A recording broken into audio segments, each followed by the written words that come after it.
Good morning everybody, welcome to Genius Hub Academy. आज का हमारा टॉपिक है scopes and branches of psychology. चलिए तो हम स्टार्ट करते हैं। फर्स्ट स्कोप हमारे पास आता है normal psychology.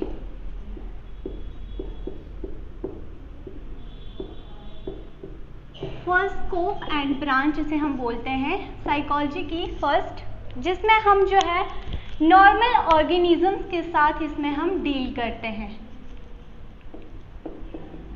Deal with normal organism. First जो स्कोप या फिर ब्रांच है हमारी साइकोलॉजी की वो है नॉर्मल साइकोलॉजी, जिसमें हम जो है नॉर्मल ऑर्गेनिज्म के साथ डील करते हैं। सेकंड हमारे पास आती है एबनॉर्मल साइकोलॉजी। एबनॉर्मल साइकोलॉजी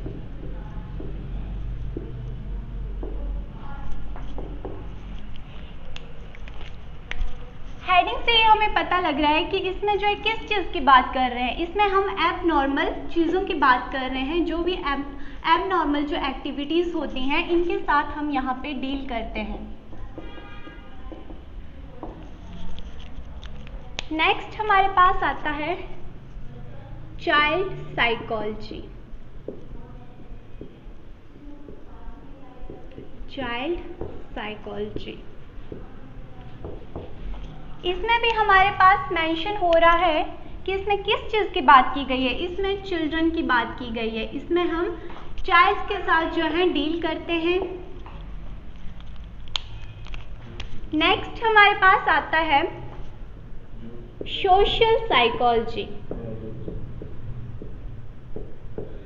इसमें हम सोसाइटी के साथ डील करते हैं। जो भी सोसाइटी में हमारा जो मनोविज्ञान या फिर हम जो भी कार्य करते हैं सोसाइटी में, वो हमारे सभी जो है साइकोलॉजी के ऊपर डिपेंड होते हैं। इसमें हम सोसाइटी के साथ जो है डील करते हैं। Deal with society. तो अभी हमने जो है 4 ब्रांचेस या 4 स्कोप साइकोलॉजी के पढ़े। इसमें हमारे पास जो फर्स्ट आता है वो है हमारे पास नॉर्मल साइकोलॉजी, जिसमें हम जो है नॉर्मल ऑर्गेनिज्म के साथ डील करते हैं। जो भी नॉर्मल जो ऑर्गेनिज्म है हमारी सोसाइटी में पाए जाते हैं उनके साथ हम डील करते हैं। इसका एग्जांपल हमारे पास आता है कि जैसे अगर हम स्कूल जाते हैं तो वहाँ पे हमारा जो बिहेवियर होता है वो अलग होता है, लेकिन जब हम घर पे होते हैं तो हमारा बिहेवियर अलग होता है। तो नॉर्मल जो हमारा बिहेवियर होता है उसके बारे में जो हम इसमें स्टडी करते हैं या उसके बारे में हम बताते हैं। नेक्स्ट हमारे पास आता है एबनॉर्मल साइकोलॉजी, जिसमें हम जो है एबनॉर्मल जो भी एक्टिविटीज़ होती हैं उनके बारे में स्टडी करते हैं। नेक्स्ट हमारे पास आता है चाइल्ड साइकोलॉजी, बाल मनोविज्ञान। ये हमने अपने फर्स्ट लेक्चर में भी पढ़ा था कि जो साइकोलॉजी है वो किसके इर्द गिर्द घूमती है, एक बच्चे के इर्द गिर्द घूमती है। क्योंकि सबसे पहले जो हमारी साइकोलॉजी थी वो टीचर को सेंटर में रखकर जो है वहाँ पे काम किया जाता था, लेकिन प्रेजेंट में जो है यहाँ पे जो है चाइल्ड को सेंटर में रखा जाता है। इसलिए जो है चाइल्ड साइकोलॉजी के बारे में हम पढ़ते हैं, क्योंकि आजकल जो है जो भी पाठ्यक्रम हमारा आता है वो बच्चे के IQ लेवल के अकॉर्डिंग होता है। उसकी मेंटल एक्टिविटीज़, उसकी एज, उसके इर्द गिर्द जो है वो सारा जो पाठ्यक्रम होता है वो घूमता है। इसलिए इसका नाम हमने चाइल्ड साइकोलॉजी दिया है। और इसका जो है हर एक टीचर जो भी टीचिंग से रिलेटेड है उसको जो है इसकी नॉलेज होना बहुत ही ज़रूरी है चाइल्ड साइकोलॉजी के। नेक्स्ट हमारे पास आता है सोशल साइकोलॉजी। सोसाइटी में रहने के लिए जो है हमें जो है सोशल साइकोलॉजी की जो है नॉलेज होनी चाहिए, क्योंकि कोई भी जो काम है सोसाइटी में अगर एक पर्सन रह रहा है तो उसे जो है सोसाइटी के अकॉर्डिंग अपने आप को जो है ढालना पड़ता है, एडजस्ट होना पड़ता है। तो इसलिए उसे जो है सोशल जो साइकोलॉजी है उसके बारे में पता होना चाहिए कि उसे कैसे डील करना है सोसाइटी के लोगों के साथ। चलिए तो अब हम आगे जो हमारे पास स्टेप्स आते हैं उनके बारे में पढ़ेंगे।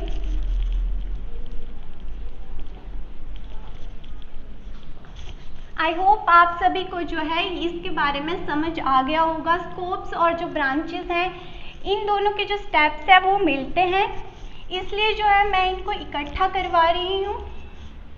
अगर आपको पेपर में या फिर कैसे भी इनके बारे में पूछा जाए तो आप इसको इजीली कर सकते हैं, क्योंकि इन जो शॉर्ट टर्म्स हैं इनके बारे में आपको नॉलेज होनी चाहिए कि किसके साथ जो है ये जो है रिलेट करते हैं। नेक्स्ट जो 5th टर्म हमारे पास आती है वो आती है एडल्ट साइकोलॉजी। एडल्ट साइकोलॉजी, यहाँ पे जो भी हेडिंग हम दे रहे हैं इनसे रिलेटेड ही यहाँ पे आगे हमारे पास हमें हिंट मिल रही है कि यहाँ पे किस चीज़ की जो है यहाँ पे बात हो रही है। तो एडल्ट साइकोलॉजी में हमारी किसकी बात हो रही है, इसमें हमारे एडल्ट से रिलेटेड बात हो रही है कि इसमें हम एडल्ट के साथ डील करते हैं। नेक्स्ट हमारे पास आता है क्रिमिनल साइकोलॉजी।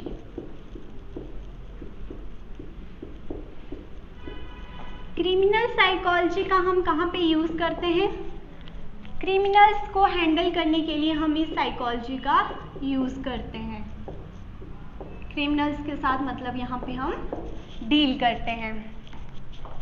नेक्स्ट आता है हमारे पास क्लिनिकल साइकोलॉजी।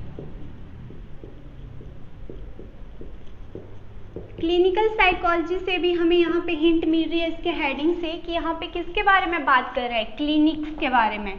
क्लिनिक्स, हॉस्पिटल्स में इसका यूज़ किया जाता है। किस लिए यूज़ किया जाता है, use to diagnose the problem of patient. Patients की जो भी प्रॉब्लम होती हैं उनको डायग्नोज करने के लिए जो है हम इसका यूज़ करते हैं। 8th हमारी आती है बिहेवियर साइकोलॉजी। इसका भी हमें यहाँ से हेडिंग से ही पता लग रहा है कि यहाँ पे किस चीज़ की बात की गई है, हमारे बिहेवियर के बारे में यहाँ पे बात की है। मतलब यहाँ पे हम डील करते हैं किसके साथ, बिहेवियर के साथ। तो हमने यहाँ पे भी जो है 4 साइकोलॉजी और पढ़ी, 4 पॉइंट स्टेप्स। फर्स्ट हमारे पास आता है एडल्ट साइकोलॉजी, जिसमें हम एडल्ट के बारे में पढ़ते हैं। पीछे हमने चाइल्ड साइकोलॉजी के बारे में पढ़ा जो 0 से 18 प्लस तक थी, जहाँ पे जो हम छोटे बच्चों के साथ डील करते हैं। और जो एडल्ट साइकोलॉजी है यहाँ पे हम 18 प्लस जो भी होते हैं उनके साथ डील करते हैं। नेक्स्ट हमारे पास आता है क्रिमिनल साइकोलॉजी। क्रिमिनल साइकोलॉजी का यूज़ कहाँ पे किया जाता है, इसका यूज़ जो है हम ज़्यादातर देखते हैं तो लीगल जो भी काम होते हैं कानूनी तौर पे उनके ऊपर जो है इसका काम किया जाता है साइकोलॉजी का। क्योंकि क्रिमिनल्स को जानने के लिए इसका यूज़ किया जाता है कि क्रिमिनल्स हैं तो उन्होंने कोई ऐसा मतलब कार्य किया होगा जिसके कारण जो है उन्हें क्रिमिनल बोला गया है। तो उन्होंने क्यों इस चीज़ को किया है, उस चीज़ की इन्वेस्टिगेशन के लिए जो है हम इस साइकोलॉजी का यूज़ करते हैं। नेक्स्ट हमारे पास आती है clinical psychology. Clinical psychology means ये हमारी रिलेटेड है किससे, क्लिनिक्स और हॉस्पिटल के साथ।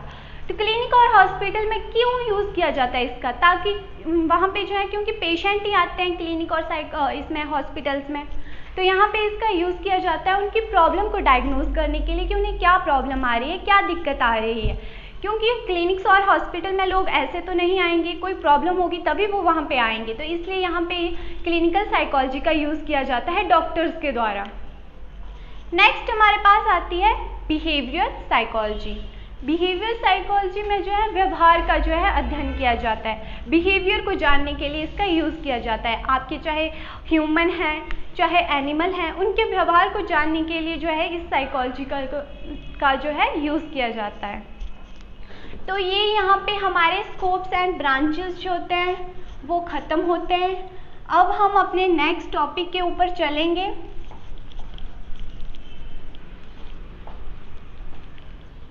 आई होप आपको जो है ये टर्म्स याद हो गई होंगी। हमने यहाँ पे 8 टर्म्स के बारे में पढ़ा, जहाँ पे हमारे पास जो है फर्स्ट जो थी हमारे पास स्ट्रक्चर जो साइकोलॉजी थी उसके बारे में, स्ट्रक्चर साइकोलॉजी के बारे में था, बिहेवियर साइकोलॉजी के बारे में था, चाइल्ड साइकोलॉजी के बारे में था और क्रिमिनल एक्सेट्रा, मतलब यहाँ पे हमने साइकोलॉजी के बारे में पढ़ा जो भी टर्म्स थी। अब हमारे पास नेक्स्ट जो टॉपिक आता है वो आता है टाइप्स ऑफ साइकोलॉजी। कि साइकोलॉजी के टाइप्स कौन कौन से हैं। Types of psychology. Types of psychology, इसको 2 टाइप्स में जो है डिवाइड किया गया है। फर्स्ट आपके पास आता है प्योर साइकोलॉजी और नेक्स्ट हमारे पास आता है अप्लाइड साइकोलॉजी।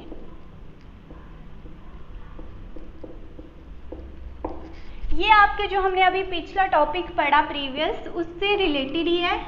सबसे पहले जो हम अप्लाइड साइकोलॉजी के बारे में पढ़ेंगे, इसमें हमारे पास कौन कौन से आते हैं टर्म्स। इसमें फर्स्ट आती है हमारे पास एजुकेशनल साइकोलॉजी। एजुकेशनल साइकोलॉजी, यहाँ इस टर्म से हमें पता लग रहा है कि यहाँ पे एजुकेशन की बात की गई है, तो इसमें हम किसके साथ डील करते हैं, जो भी एजुकेशनल इश्यूज हमारे पास आते हैं टीचिंग रिलेटेड, उनके बारे में हम यहाँ पे जो है स्टडी करते हैं। उनका मतलब एजुकेशन में जिस साइकोलॉजी का हम प्रयोग करते हैं, जो भी हमारी टीचिंग रिलेटेड प्रॉब्लम्स हैं, इश्यूज हैं, उनको जो है डायग्नोज करने के लिए हम यहाँ पे एजुकेशनल साइकोलॉजी का यूज़ करते हैं। और इसका यूज़ कौन करता है, टीचर जो है इसका यूज़ करता है किन के लिए, चिल्ड्रंस के लिए, ताकि उनको जो भी एजुकेशन में प्रॉब्लम आ रही है उसको जो है क्या किया जा सके, कम किया जा सके या सुधारा जा सके। नेक्स्ट जो हमारे पास आती है वो आती है आपकी क्लिनिकल साइकोलॉजी। और ये हमने अभी पीछे पढ़ा कि जो क्लिनिकल साइकोलॉजी है वो किससे रिलेटेड है, ये हमारे क्लिनिक से रिलेटेड है और हॉस्पिटल से रिलेटेड है।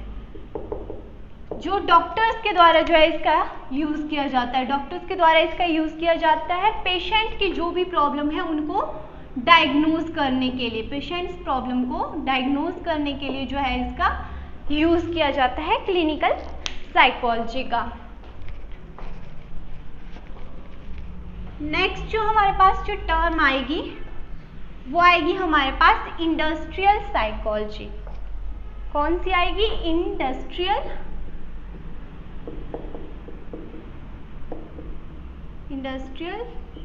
साइकोलॉजी।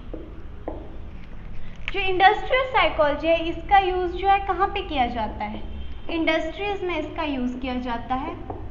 और ये किसके बीच में होता है, ये एक ओनर और एक वर्कर के बीच की जो है साइकोलॉजी है। इसमें जो हम क्या देखते हैं कि जो ओनर है और जो उसके वर्कर हैं उनके बीच में कैसी अंडरस्टैंडिंग है, क्या वर्कर्स अपने ओनर के जो भी मतलब या फिर कोई भी इंडस्ट्री रिलेटेड उन्हें प्रॉब्लम है उसको अच्छी तरह से सॉल्व कर पा रहे हैं, उनके बीच अंडरस्टैंडिंग कैसी है, वो एक दूसरे को अच्छे से जानते हैं नहीं जानते हैं, जो ऑनर है वो वर्कर्स की प्रॉब्लम का सॉल्यूशन कर रहा है या नहीं कर रहा है, इनके बारे में हम इसमें पढ़ते हैं। इंडस्ट्रियल साइकोलॉजी भी हमारे पास यहाँ पे हो गया। तो यहाँ पे हमने 3 टर्म्स पढ़ी आपकी अप्लाइड साइकोलॉजी में। फर्स्ट जो थी हमारे पास थी एजुकेशनल साइकोलॉजी। अब मैं इनको यहाँ पे ऐसे लिख देती हूँ ताकि आपको जो है ये भूले ना, एजुकेशनल साइकोलॉजी। सेकंड जो हमने पढ़ी यहाँ पे वो पढ़ी क्लिनिकल साइकोलॉजी। और थर्ड वन जो हमने पढ़ी यहाँ पे वो थी हमारी इंडस्ट्रियल साइकोलॉजी। अब हम जो है अपनी प्योर साइकोलॉजी के ऊपर आते हैं कि प्योर साइकोलॉजी में हमारे पास क्या क्या आता है। तो इसमें हमने जो पीछे पढ़ा वही आएगा। इन तीनों को छोड़ के जो अदर हमारे पास रहते हैं वो हमारे प्योर साइकोलॉजी में आ जाते हैं। जैसे हमारे पास आ जाता है नॉर्मल साइकोलॉजी। नॉर्मल साइकोलॉजी में मैंने आपको बताया है कि इससे हमें पता लग रहा है, हिंट मिल रही है कि इधर नॉर्मल ऑर्गेनिजम्स के साथ हम डील करते हैं। नेक्स्ट एबनॉर्मल साइकोलॉजी हमारे पास आती है। इसमें भी मैंने आपको बताया कि इसमें हम एबनॉर्मल जो एक्टिविटीज़ हैं उनके साथ डील करते हैं। नेक्स्ट हमारे पास आता है चाइल्ड साइकोलॉजी। चाइल्ड साइकोलॉजी में हम जो हैं जो छोटे बच्चे हैं 0 से 18 के बीच के जो बच्चे हैं उनके साथ डील करते हैं, ताकि छोटे बच्चों को जो उनको समझने के लिए जो है हम इस साइकोलॉजी का यूज़ करते हैं। और मनोविज्ञान जो है किन के लिए, बच्चों के लिए ही बनाया गया है। सबसे मेन जो है इसमें फोकस सिर्फ बच्चों के ऊपर ही दिया गया है। नेक्स्ट हमारे पास इसमें एडल्ट आ जाते हैं, एडल्ट साइकोलॉजी, सोशल साइकोलॉजी हम इसमें ले लेते हैं। और भी हमारे पास ऐसे जो भी रहते हैं वो हमारे पास किसके अंडर आते हैं, वो आते हैं हमारे प्योर साइकोलॉजी। और यहाँ पे जो अप्लाइड साइकोलॉजी है, इसमें एक पॉइंट हमारे पास रह गया है, वो है लीगल साइकोलॉजी। लीगल साइकोलॉजी से आपको पता लग रहा होगा कि इसमें जो है कानूनी जो भी काम होता है उनके लिए जो हम जिस साइकोलॉजी का प्रयोग करते हैं, एग्जाम्पल यहाँ पे भी हम क्रिमिनल ले सकते हैं। क्रिमिनल से बात को निकालने के लिए हम साइकोलॉजी का प्रयोग करते हैं, क्योंकि कई बार क्या होता है कि कोई क्रिमिनल है वो बताता नहीं है जल्दी कि उसने क्यों ये क्राइम किया है।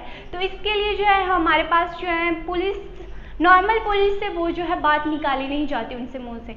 तो क्या होता है कि वो अदर जो होते हैं जिनको इनका एक्सपीरियंस होता है, वो अपनी बातों में फंसाकर उनसे जो है क्या उस चीज़ को उन्होंने क्यों किया है, उसके पीछे क्या कारण है, उस चीज़ को वो निकाल देते हैं उनके मुंह से, ठीक है। तो इसलिए जो है इस साइकोलॉजी का यूज़ किया जाता है, इसके लिए वो पहले से एक्सपीरियंस्ड होते हैं। इसलिए जो है कानूनी तौर पर जो है लीगल साइकोलॉजी का जो है यूज़ किया जाता है किसी भी प्रॉब्लम को जो है निकालने के लिए या सॉल्व करने के लिए। तो यहाँ पे हमारा जो है टाइप्स ऑफ साइकोलॉजी जो होता है वो भी कवर होता है। इसमें हमने 2 टाइप्स पढ़े, फर्स्ट प्योर साइकोलॉजी और सेकंड अप्लाइड साइकोलॉजी। जो प्योर साइकोलॉजी है इसके सब पार्ट्स हैं, जैसे हमारे पास नॉर्मल साइकोलॉजी आ गया, एबनॉर्मल आ गया, नेक्स्ट चाइल्ड साइकोलॉजी आ गया, एडल्ट आ गया, फिर सोशल साइकोलॉजी आ गया। और जो अप्लाइड साइकोलॉजी है इसमें हमारे पास ये 4 टर्म्स ही आती हैं, educational psychology, clinical psychology, industrial psychology और लीगल साइकोलॉजी। इन टर्म्स के बारे में हम यहाँ पे पढ़ते हैं। तो आज हमने जो है टाइप्स ऑफ साइकोलॉजी और ब्रांचेस ऑफ साइकोलॉजी के बारे में पढ़ा। अगला जो है हम नेक्स्ट जो लेक्चर में है करेंगे। Thank you, that's all.